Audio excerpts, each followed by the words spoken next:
There was the adage among senior instructors, as I was, that if you can fly a Tiger Moth, well, you can fly.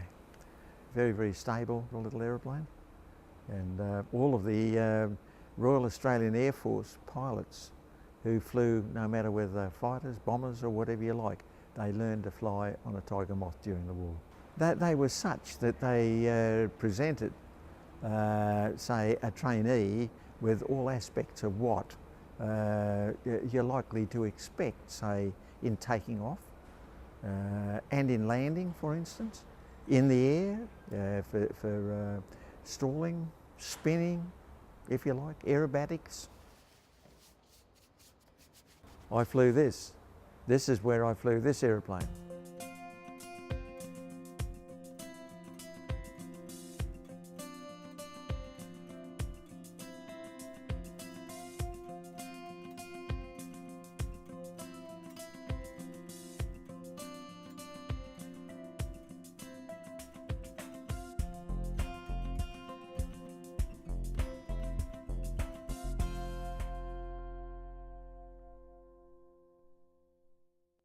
A trainee coming up to learn to fly, a lot of them had never seen an aeroplane, been near an aeroplane. They had no idea what was ahead of them at all, right?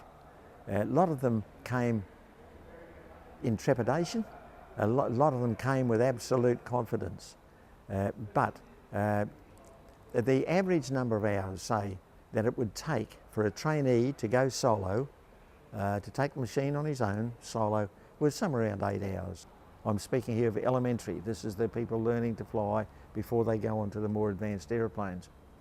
The trainees who failed, who were, we called them scrubbed, right, they were given options.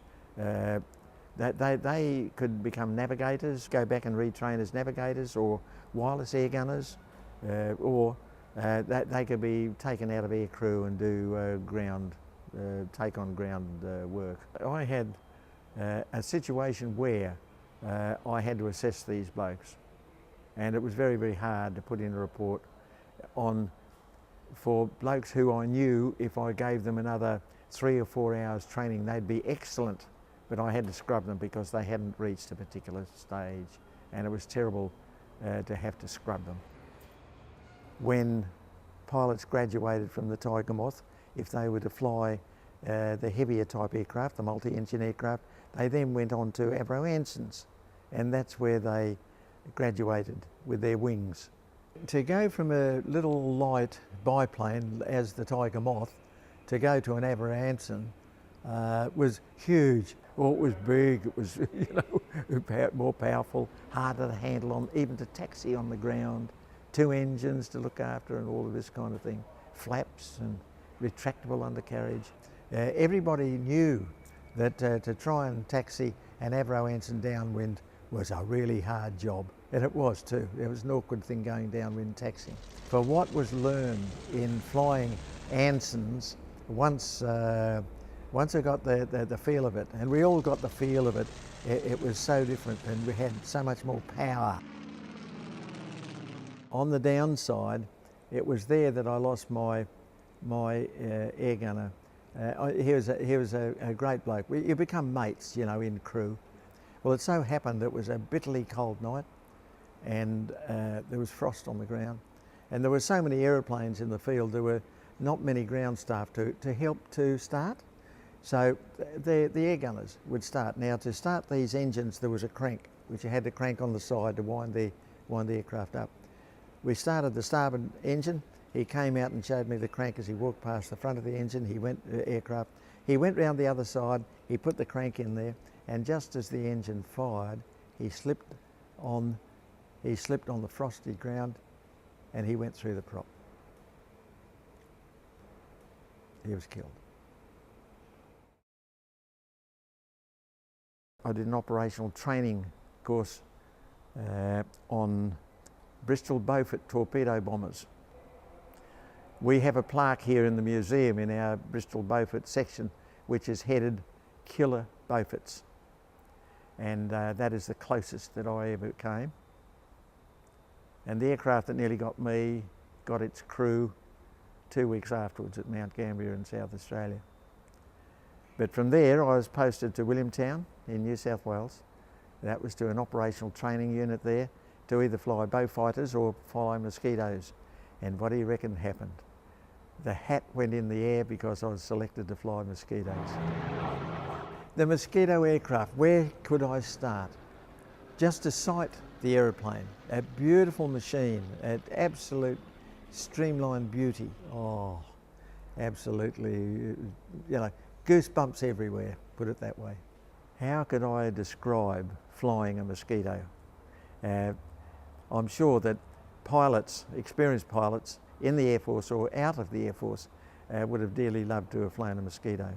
There's absolutely no doubt that it was the most fabulous aircraft to handle. In the air, on and off the ground, they accounted for a lot of crew. They were a very, very hard aeroplane to get off and on the ground, yeah. You needed experience, in other words. VJ Day was victory over the Japanese. It was also called VP Day, Victory in the Pacific. And this day was celebrated in Sydney. Everybody, you can imagine what it was like. And 94 Squadron, Mosquitoes, and the squadron off the Indefatigable, the Corsairs, were selected to overfly Sydney on that day. And then there were 3 of us who wanted to go who couldn't go. So we waited for the aircraft who, in the selection team to take off, but we had mates on the ground, didn't we, who'd warmed up for us. We got in the airplanes and our airplanes and flew off, and we formed another Vic formation under the main formation. Anyway, it so happened that we couldn't be in the formation when in returning to base. We had to be there first. We came down, we flew up the Georges River, we jumped the little bridges on the board, and there was a big bridge in front of us. It's called the Sydney Harbour Bridge. The bloke flying number 2 in the formation, which is to the left of the leader, he apparently, what is called, cracked it. He decided to pull out, and apparently he just missed the north pylon of the bridge. But we too went under. You follow the leader when you're in formation, especially under conditions like that. But I do remember ending up over Taronga Park Zoo, and we got back and we were landed and in the mess waiting for the mob to come back. Hadn't been anywhere.